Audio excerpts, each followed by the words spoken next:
চারিদিকে শুধু পান্ডা, যদিও এগুলো আসল নয় বরং পান্ডার অবয়ব। স্থানীয় সময় সোমবার হংকংয়ের বিমানবন্দরে পান্ডা গো নামের প্রদর্শনীর উদ্বোধন করা হয়। এই উপলক্ষে হাজারো কৃত্রিম পান্ডা তৈরি করা হয়। হংকংয়ের পর্যটক ও বাসিন্দাদের জন্য এই আয়োজন করা হয়েছে।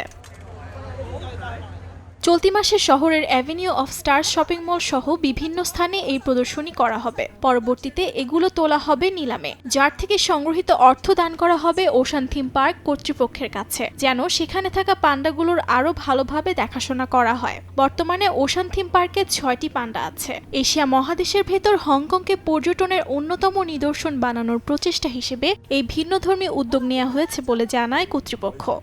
মিলিয়ন অফার ওয়ালটন ফ্রিজ কিনে পেতে পারেন 20 লক্ষ টাকা, রয়েছে কোটি কোটি টাকার নিশ্চিত উপহার।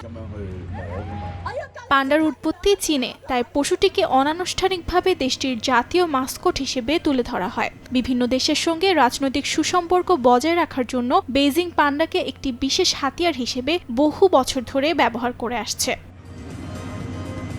অর্জিতা শেজিন, সময় সংবাদ।